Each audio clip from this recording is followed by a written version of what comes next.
Welcome back to Keystone Outreach. This is video 3. I'm Kevin Stone. Today we're going to discuss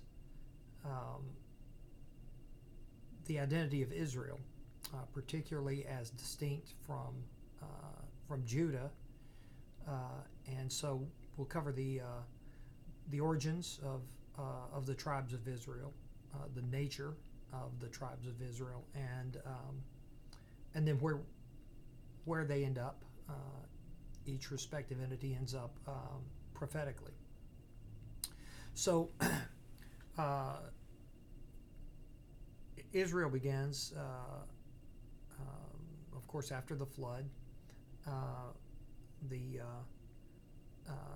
the generations of Noah and his sons, Shem, Ham, and Japhet.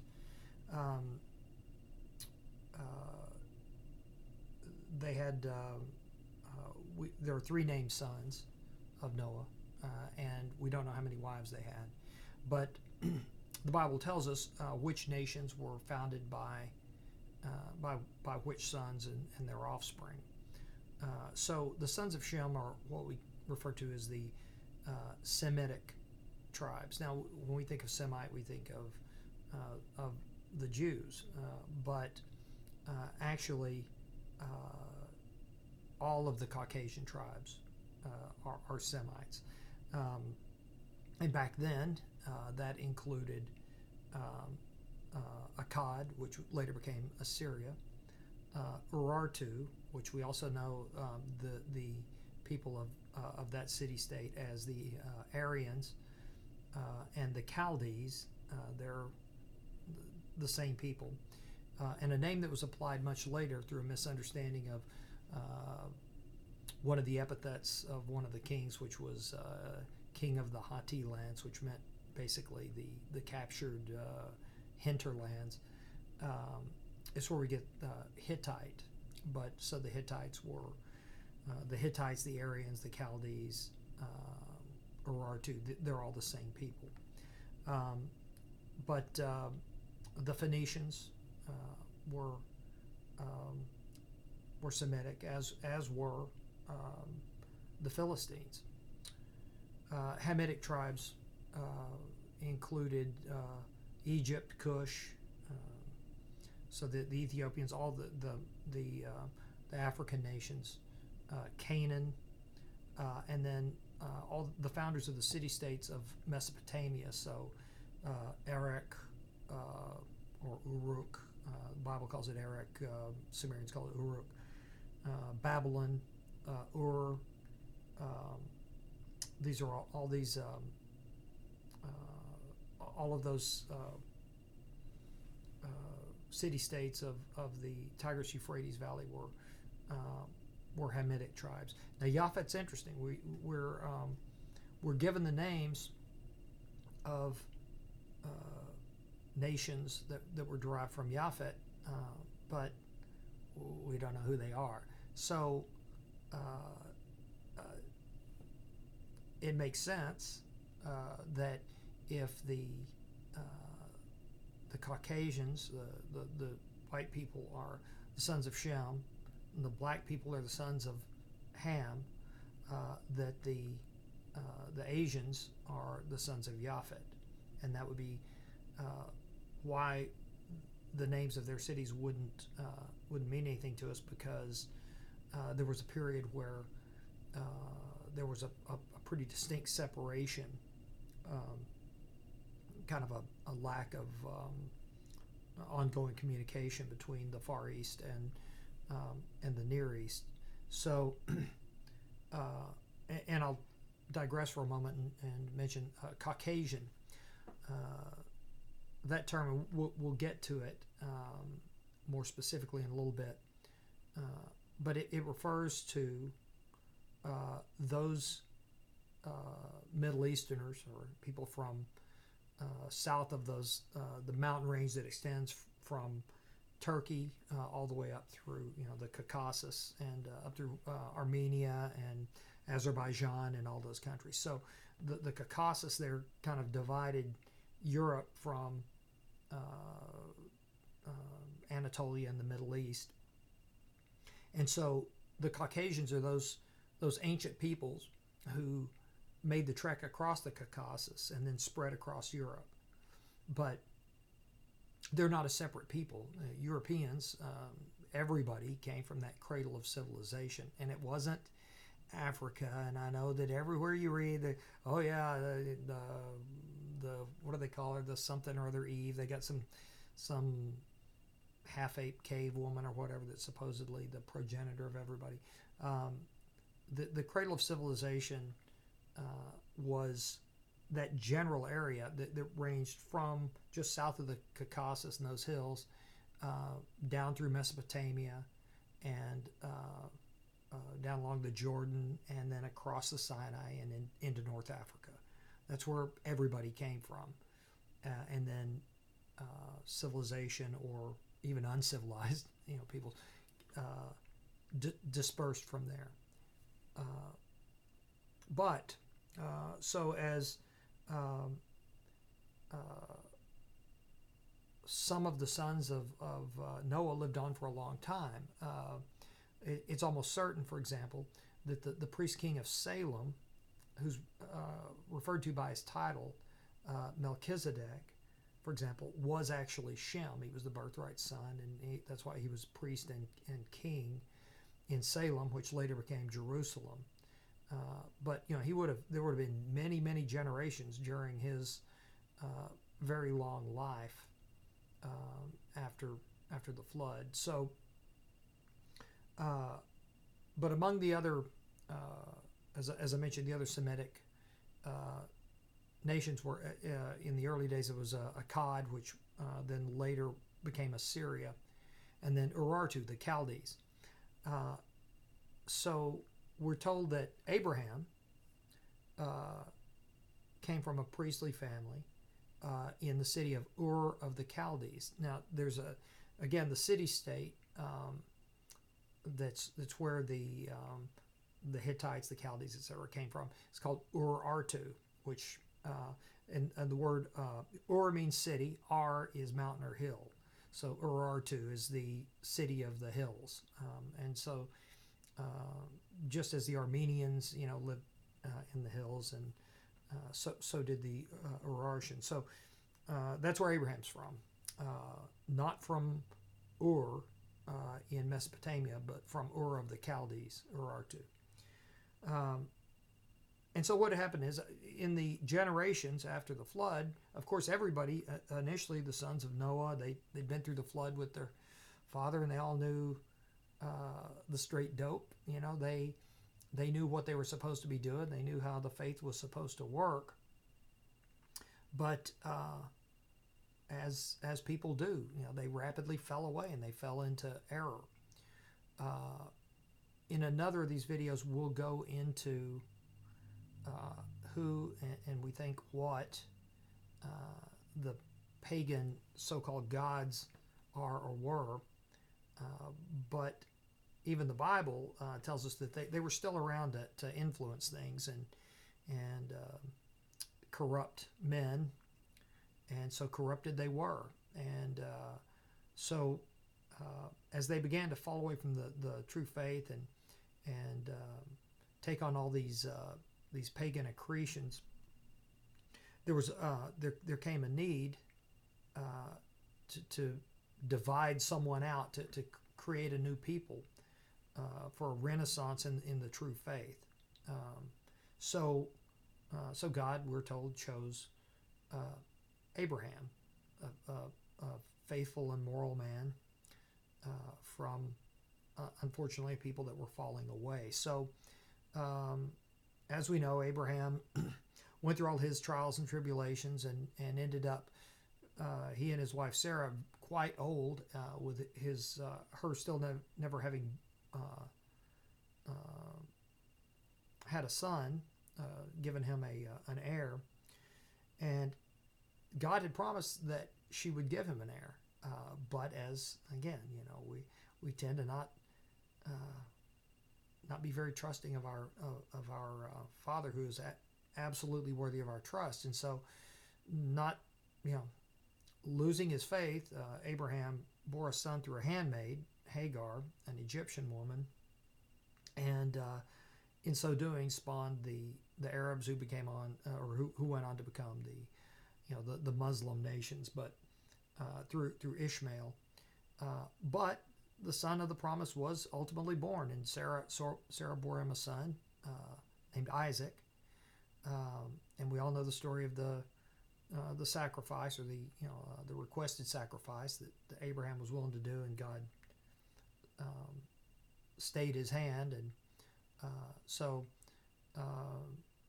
Isaac grew to adulthood, and ultimately he had sons, and his sons were Jacob and Esau, and actually the birthright son, the older son, was Esau, but there were issues with Esau, and he tended to be kind of rambunctious and drunk, and to like to run around with the Canaanite women and stuff, and so their mother contrived to have the birthright passed to the younger son, Jacob. And there's the whole story about when Esau found that he'd had his birthright stolen. Jacob thought he was going to kill him, and so he fled, and he went to serve a neighbor, and fell in love with his wife, and performed these labors to get married to her, and was tricked and was married off to the sister instead, and then had to go through more labors to get the wife that he wanted. But anyway, so he ended up with a couple of wives, and they bore him sons. And there's some interesting stories about Jacob. He saw the ascender, or one of the ascenders. That's a whole other story we may cover at some point. But he saw these servants of God, these angels, ascending and descending. It gets translated as a ladder, but that's not what it was. And ascenders are actually discussed in the Egyptian and Akkadian, and their nature isn't really revealed, but they were some device by which these guys were able to ascend to heaven. So he had rested his head on a rock. That's where we get the Rock of Jacob, which was carried as a sacred artifact all the way through the Exodus, and we'll cover that as well.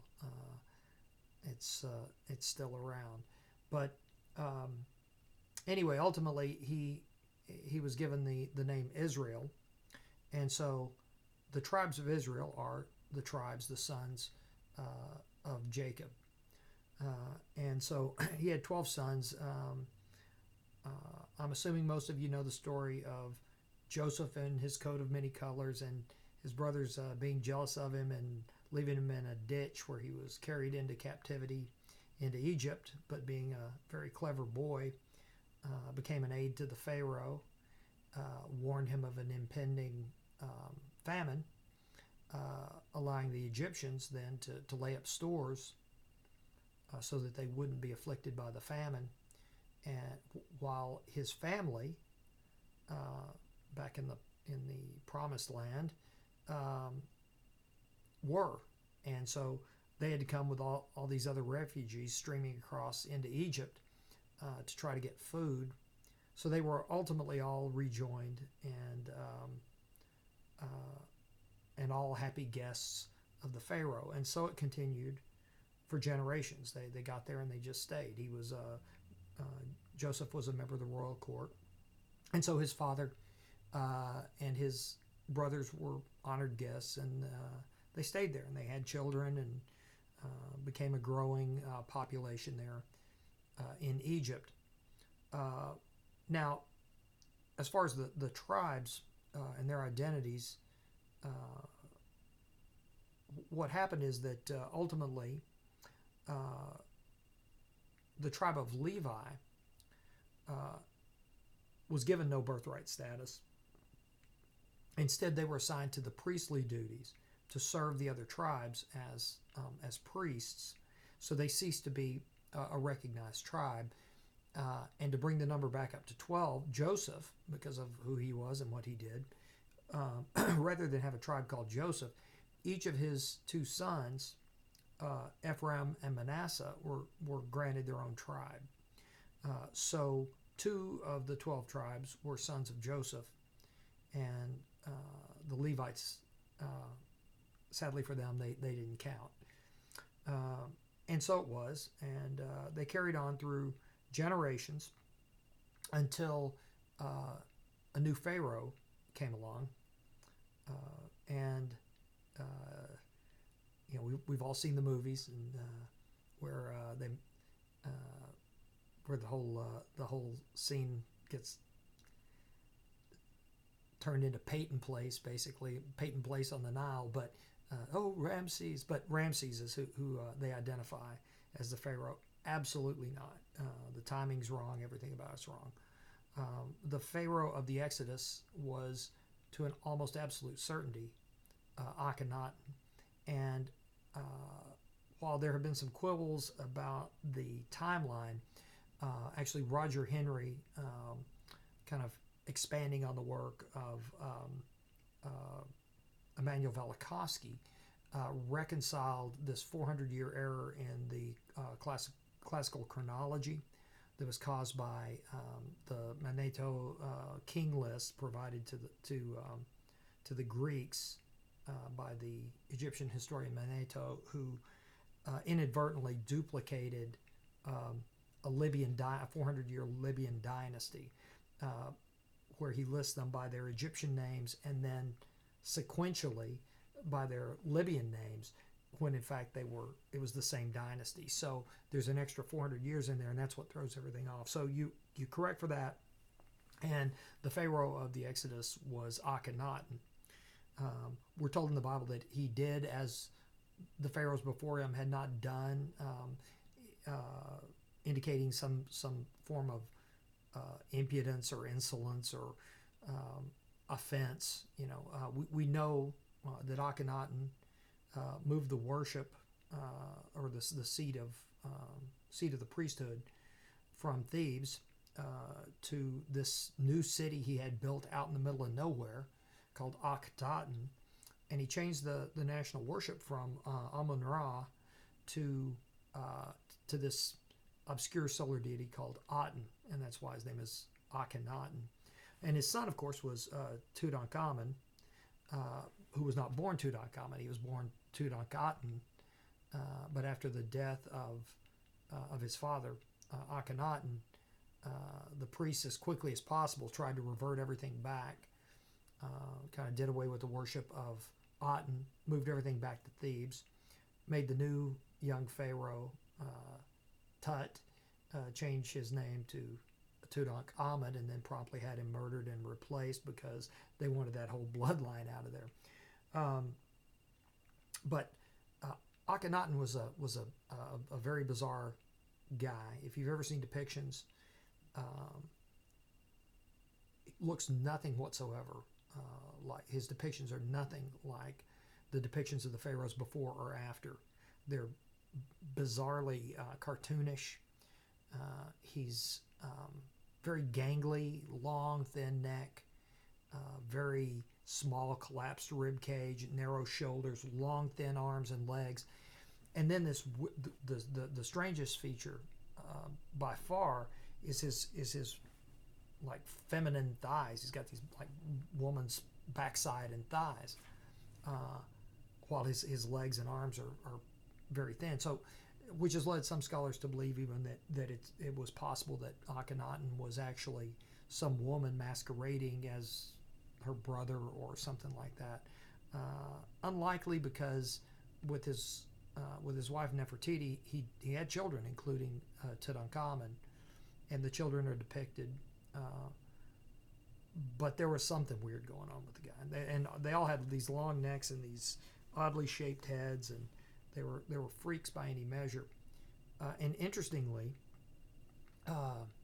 in the Exodus, we know there was a contingent that began the Exodus with the Israelites and then split off before the Red Sea and went north to the coast and kind of disappeared there. And if we look at the timing of that, that's almost certainly where the Greeks come from. That's the origin of the Greeks. And so it's no coincidence that their earliest of their mythology or their tales is the tale of Oedipus. And not coincidentally, even though the Greeks later had a city called Thebes that they named after the city that they had lived in Egypt, the Thebes of the Oedipus story, that's the Thebes of Egypt, and that's why the Sphinx is involved in the story. There's no crossing of a sea to get to the Sphinx. So if like me, when you first learned about Oedipus, for me, I think it was 6th or 7th grade, you were probably told that the name meant swollen foot, Oedipus, but that's not true. The suffix pus, pus, can mean foot, but it can also mean leg, the entire appendage. An octopus, for example, is 8 legs, right? So what it actually means is swollen legs or swollen thighs even. So what better descriptor, if you've ever seen a depiction of Akhenaten, than to call him swollen legs, because he had the big feminine fat thighs. And so the whole Oedipus tale is a tragedy, not just for the king, but also for the nation. So it appears that the Greeks carried that tale from the Exodus with them into the Aegean and the islands of Greece, and that became the basis of that story. So we had the 12 tribes, though. They left with Moses across the Red Sea, off to wander the Sinai, and ultimately into the Promised Land. Once in the Promised Land, they were initially governed by a system of judges, where each tribe appointed a judge. Sometimes they were men, sometimes they were women. There was at least one famous female judge from the book of Judges. But being the Israelites who constantly got it wrong, they decided, in dealing with the nations around them and conducting trade, they felt they were at a disadvantage by not having a king. And so even though God had directed them into this system of judges, these representatives of wise men, this sort of crotocracy, they desired to have a king. And so Ephraim, one of the 2 sons of Joseph, had been the birthright son, and so the king, the first king, was a son of Ephraim named Saul. And Saul was just a weak character all the way around, and he was not a good king. And under his rule, they started suffering extremely at the hands of the Philistines. So we all know the story of David, who came along, the teenage kid who was willing to fight the monstrous champion of the Philistines, Goliath of Gath, and killed him and became a hero of the nation. This was the beginning of the bifurcation of the nation of Israel, of the people of Israel. David was from the tribe of Judah, and as he grew older, and their wars with the Philistines continued, he was responsible for killing many, multiples of the number of Philistines that Saul and his armies killed. And so he became a hero of the nation, and so pretty soon people were clamoring to have him as king. And ultimately the kingship split, and of course we know Saul met with a sorry end. He consorted with a witch to talk to Samuel from beyond the dead, and was given the dire prophecy that he would be murdered or he'd be killed in battle in the gates of the city, and the dogs would lick his blood, which happened. Nevertheless, his sons went on to be considered the birthright sons, as he had been, and to be rightful heirs to the kingdom. But ultimately, David was recognized as a king as well. So ultimately, the kingdom split, and so Judah continued with its king being the heirs of David, and then the northern 10 tribes, Israel, became the nation of Samaria, the 10 tribes to the north. So there had been an episode where during the time of the judges, where the tribe of Benjamin had harbored some rapists and had been set upon for harboring these rapists, and just got decimated, and the tribe never recovered. There were no longer enough Benjamites to defend their lands, and so they got subsumed by Judah and became part of Judah. So Judah was the tribe of Judah and the tribe of Benjamin, and then the portion of the Levites that served them, which became a larger number after the temple was constructed. Because while the tabernacle was still around, there were the resident Levites who lived among each of the tribes, and then there was the larger group that took care of the tabernacle that moved around. Well, once they eliminated the tabernacle and locked down a temple, Solomon's temple, then that was the seat of the Levites, and so a large contingent of the Levites became part of the nation of Judah. So the two remained close. They were allies, but they began to drift apart, and each had its periods of not doing what they were supposed to. But the tendency was for the Jews to be contrite and penitent, but for the Israelites just to get worse and worse, and you end up with Ahab and his wife, and falling or taking the whole nation into Baal worship, and they just never recovered. And so, as a nation, they're sort of cousins, were the Assyrians, and with the rise of the Second Assyrian Empire, there were wars prosecuted under two kings, and finally under Sennacherib, the Assyrian armies came down and just decimated Israel, and wiped out the entire northern kingdom, and the ones that didn't get killed were carried off into captivity. And they were useful people. I mean, they were well educated. They were craftsmen. They were astronomers and metallurgists and all. There were valuable people there, so they were carried into captivity. The thing that you may or may not hear much, it's like, oh yeah, so Israel got carried away by the Assyrians, but actually so did most of Judah, and all that survived of Judah, which was was a large nation centered at Jerusalem, but only the walled city survived, and everything outside the walls, and anybody who couldn't get inside the walls for refuge was also carried away. So Judah was decimated as well. It just wasn't completely eliminated, and fortunately for Judah, as they were holding out, one of the captains of the Assyrian army decided it was a good idea to falsely claim that their God, the God of the Israelites, had handed them over to them and was demanding they come out and surrender because their God was on his side.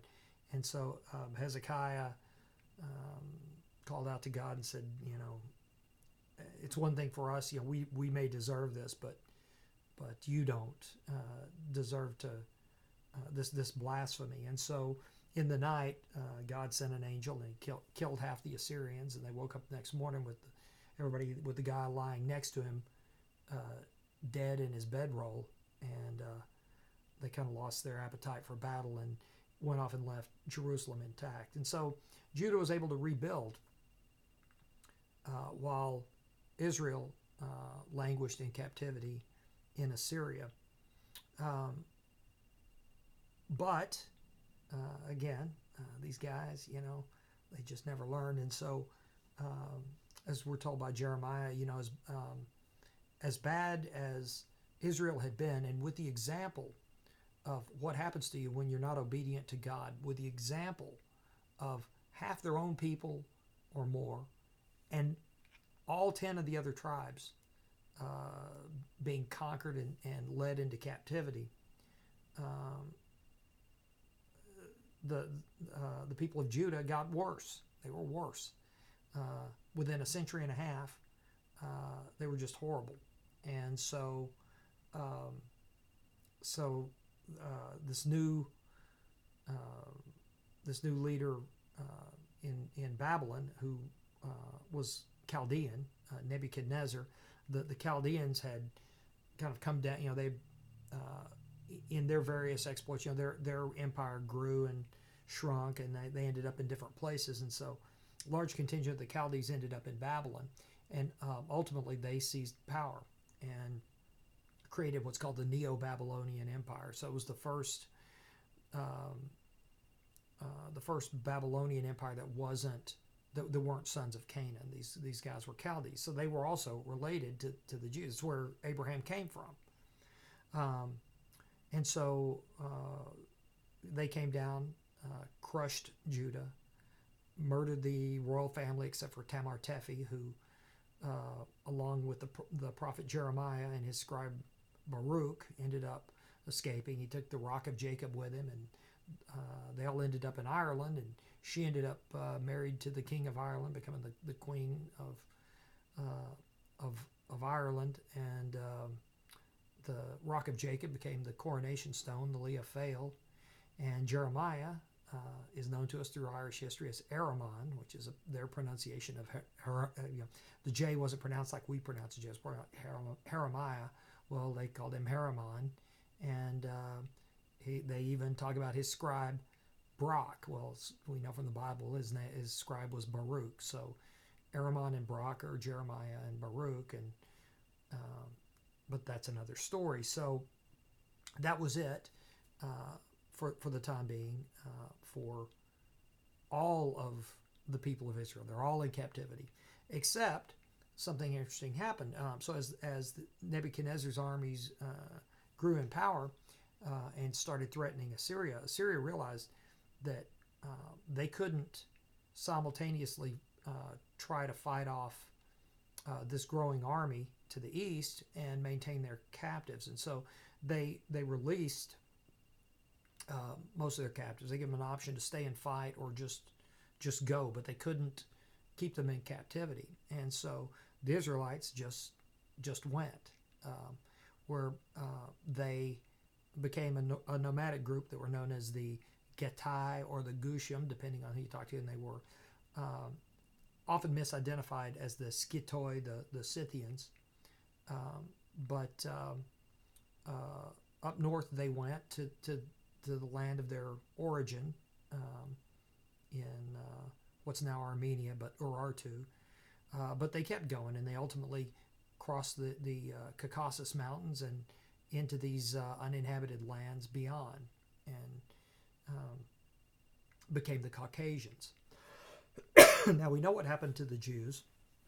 A lot of them were killed, but ultimately they were liberated by the Medo-Persians, who, worshiping the same God through the religion created by their prophet Zarathustra, or Zoroaster, depending on whether you use the Greek or Persian pronunciation of the name. But the Zoroastrians recognized the same God. They followed the same commandments, elaborated a little bit on some of the works of the Hebrew prophets, but they considered themselves to be kindred and worshipers of the same God. And so they were familiar with the prophecy from read by Daniel, when the disembodied hand wrote on the wall when the grandsons of Nebuchadnezzar were defiling the instruments from the Hebrew temple, and the writing said Mene Mene Tekel Upharsin, which is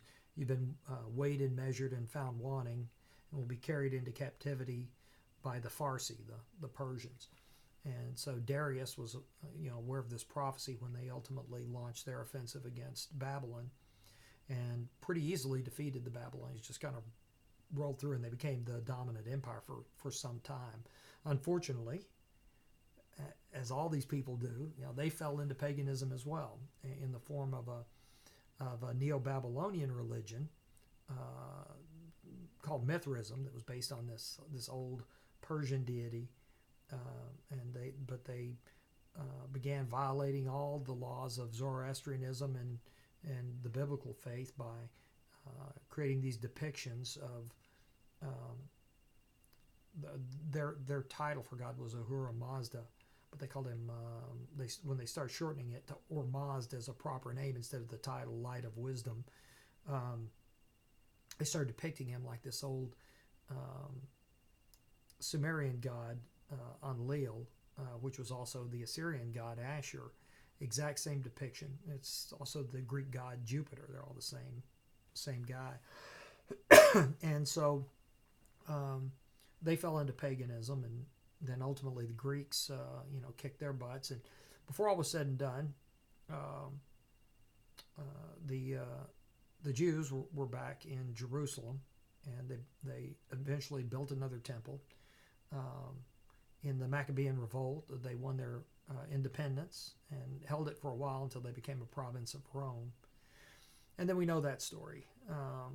They were a province of Rome when during Christ's ministry, and then in the ensuing revolts in 70 A.D. and then around 130 A.D., they ultimately lost their land again and were completely expelled, and the Romans just took Judea and ultimately renamed it Philistia, knowing that those were the ancient enemies, just as a slap in the face to the Jews, and that was that.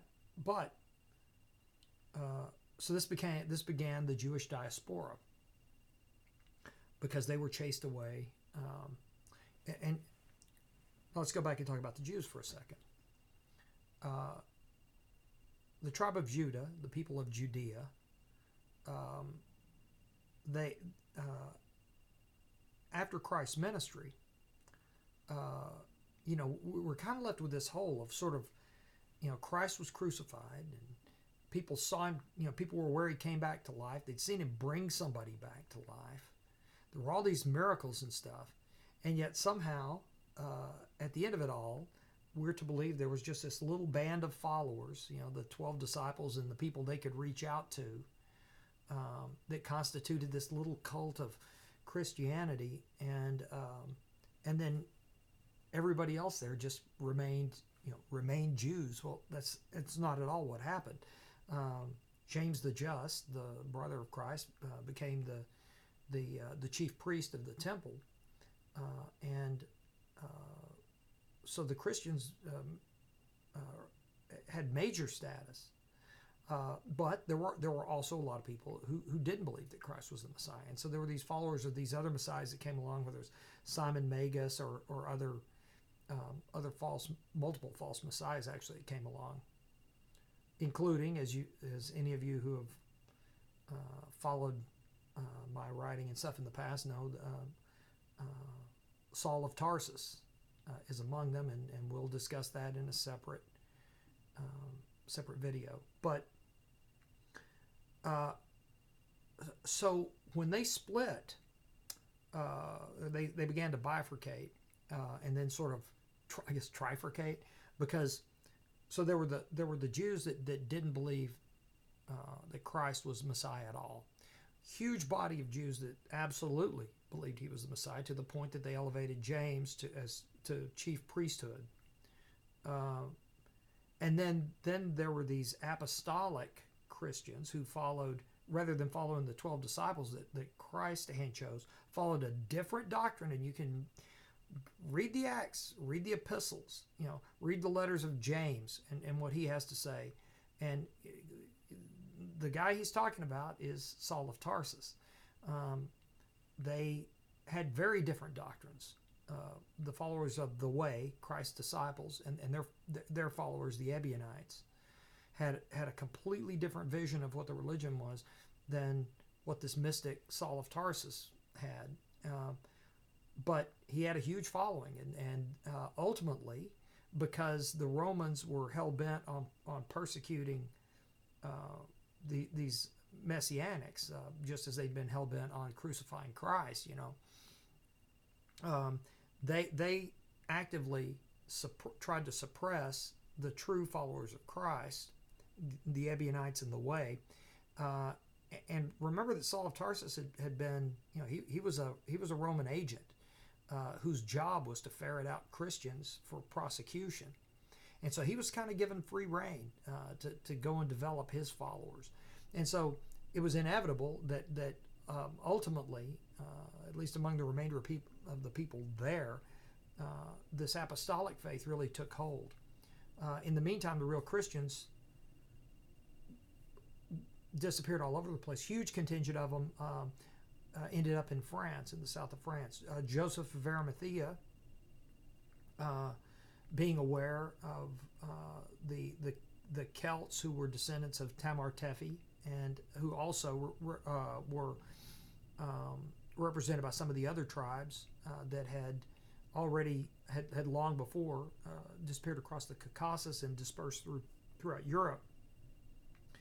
He had 10 mines in Cornwall in England, and so he went up and converted the Silurian king Caryodok, and the first national church, really the first nation to convert to Christianity, was the Silurian state, kingdom of Caryodok in England, actually.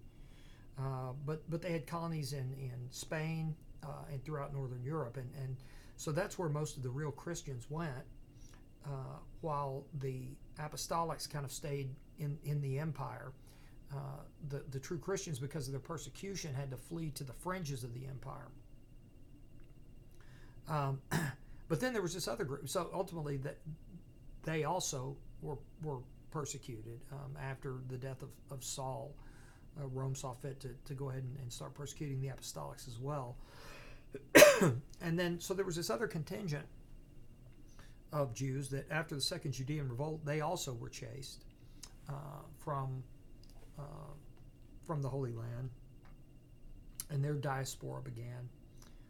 And so they were still messianic. They just thought, the Messiah's coming. He just wasn't it, and neither were these other guys who came along. So they believed that the Messiah had not come, and so they were still waiting for one. And when it got to the 3rd century and they were still waiting, and they had lost their country, they'd lost their temple, and pretty clearly, either there was never going to be a Messiah, or they had missed the boat and Christ was it, which certainly we believe. So they looked to the rabbis to rationalize this for them. And so these rabbinical writings started being put together in kind of a codex, and became the writings of the Talmud. And so it was the study of and adherence to the writings of the Talmud that created a new faith, Judaism. So Judaism is the younger. If you want to say that the biblical faith split, the fulfillment of the Old Testament is Christ. So true Christianity is that linear component. It's that arrow straight progression from the Old Testament. The younger faith from a couple of hundred years later was the Talmudic tradition that became what we call Judaism. So Judaism is a newer, not older faith. And I can't tell you how many times I've had to argue with somebody about that. Oh, well, Judaism goes all the way back to Abraham. No, it doesn't. I mean, its origins do. But Judaism is a new faith. It was a branch of the introduction. The thing that characterizes Judaism is the introduction of the writings of the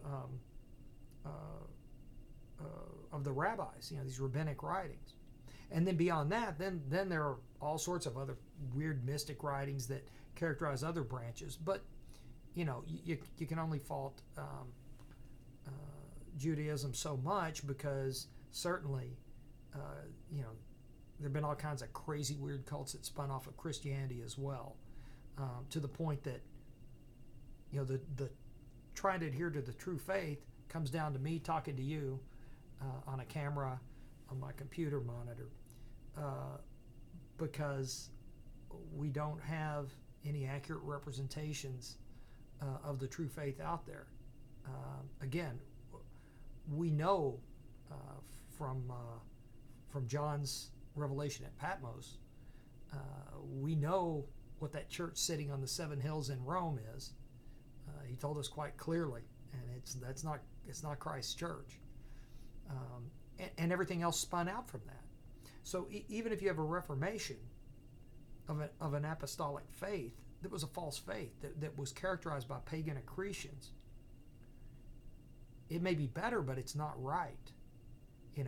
When you go to a Protestant church and you're still dyeing Easter eggs, recognizing a Sunday Sabbath, and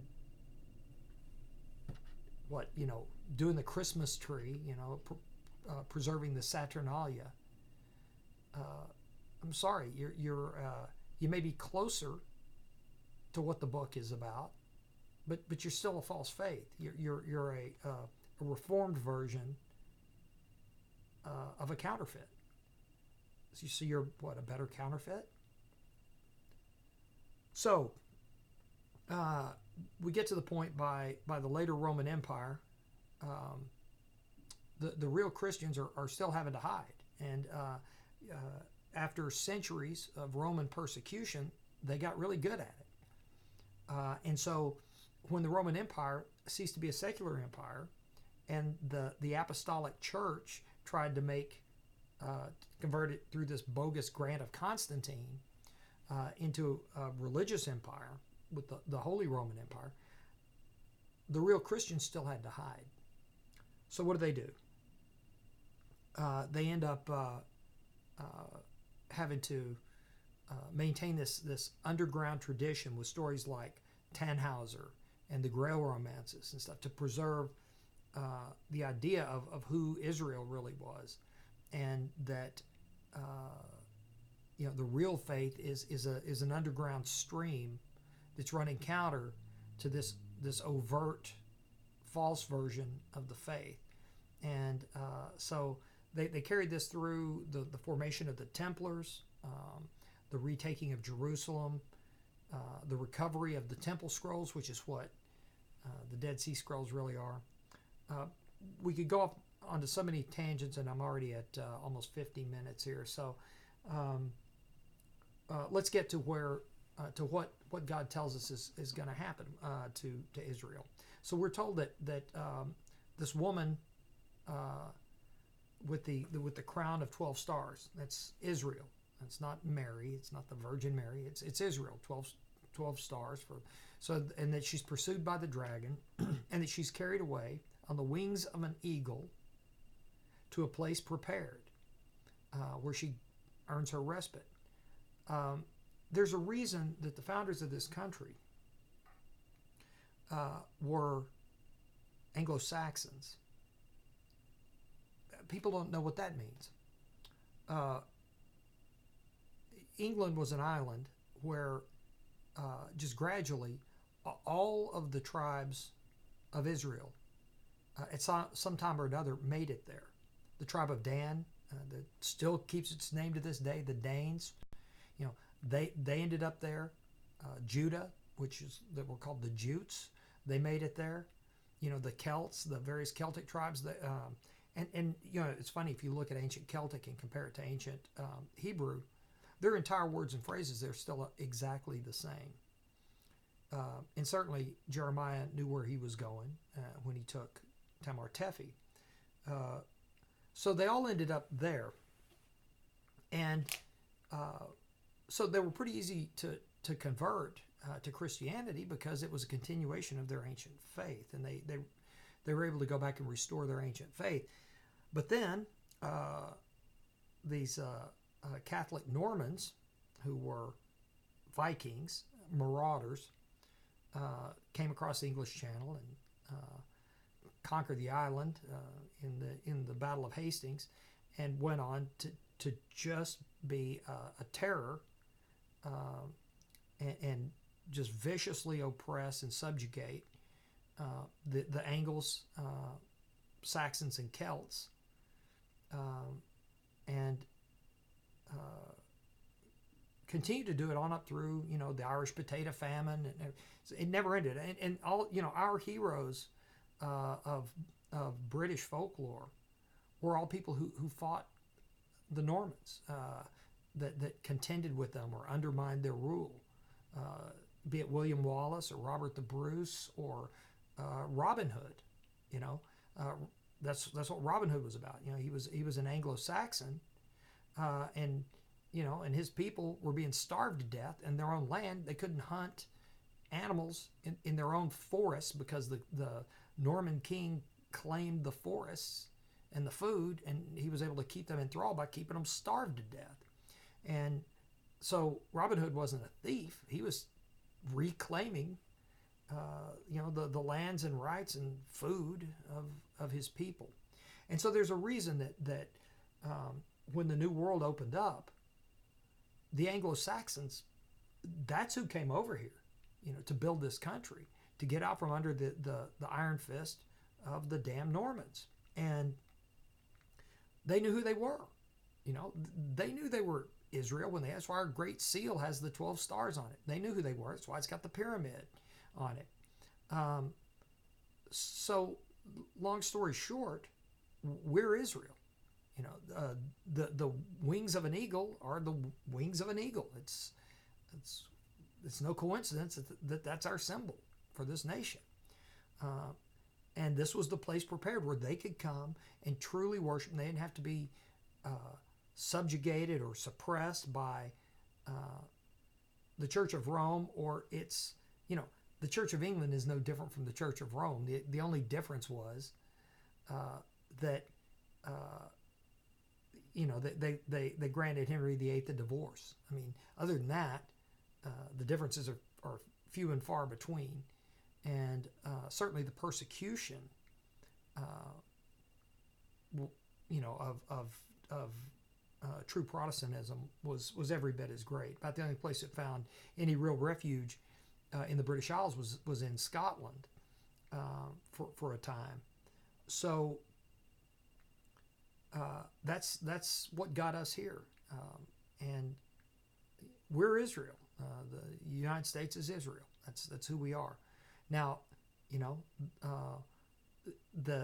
Satan, the dragon, opened his mouth and flooded us with a torrent, to try to destroy the woman. Well, what do you call all this immigration of all these pagans and Catholics and everything else but a flood from the mouth of the dragon? It's an attempt to again, to bring these people in, to alter our protections, our religious protections, and to take away our heritage. Now, in another video, because I'm out of time here, we're coming up on an hour, we'll also discuss what happened to the Jews. We'll talk about the Jewish diaspora, and then we'll talk about the unfortunate intermingling of the actual tribe of Judah with a Turkic people called the mercantile empire called the Khazars, who operated in Central Europe for a period of time and converted to Judaism because they had observed that the Jews were able to kind of, after the rise of Islam, were able to move freely between Christendom and Islam. And being a mercantile people, that was really important to them. So the royalty and nobility converted to Judaism. Well, the Jews that still had some messianic hope thought, oh, well, this is it. Here's the restoration of, this is going to be the new Hebrew kingdom. And they flooded there in large numbers, but ultimately the Khazar state failed and was overrun by Islam. And then with the pushback, again by Christendom, but by that time they'd been chased up into seeking refuge in the German states and Bohemia and Poland, and so the mix became what we know as the Ashkenazim. The Sephardim are, which were the Iberian Jewish population, French and Iberian population, were mostly actual tribe of Judah, but the Ashkenazim were very heavily Khazar. And so we have warnings about them. And it's interesting when the time came in Europe that everybody was required to take on surnames. Khazar was all about mammon. I mean, they're mercantilists. And interestingly enough, when it came time for them to take surnames, they took the name of their father, Goldstein, Mountain of Gold, or Sapphire, or Rubenstein, Ruby Stone, Diamond, etc. They took the names of Lucre. Now, certainly there were still plenty of there's Jews that took the name of Abramson or Abraham or whatever, who were so it's an admixture. But the problem is that there's a heavy admixture of this Khazar mercantilism, and they're not ethnically part of the tribe of Israel. But that's a story that we'll get into in another video. And it's certainly not meant to disparage anyone. It just happens to be the historical truth, and it explains. We'll go into what the specific scriptures are, that address that issue. But take heart. You found your way here, to America, to the place prepared, and now we have to preserve it, not only for ourselves and liberty, and because what is liberty without God? I mean, if liberty is just the ability to pursue pointless ends and go to the grave and to ultimate death, what's the point? The point of liberty is to be able to preserve our ability to serve God and to honor Him and His laws, and to be the people that we're supposed to be for our God. So that's what it's all, and that's why it's important to know who you are. You're not some lucky person who got adopted into the family. For most of you out there, you are the family. And so that's it for now. I know this was a long one. Thank you for staying with us. Again, if you have any questions, comments, email is.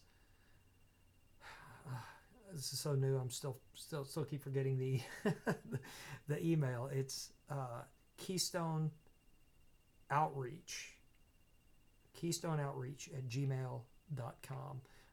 Working on getting a website up. We'll certainly let you know about that. So promise to make the next lesson a little bit shorter. And so have a blessed day, and let's remember that when two or more of us are together for the right purposes, Christ is with us. So in fellowship, this was Kevin Stone, and we'll see you next time.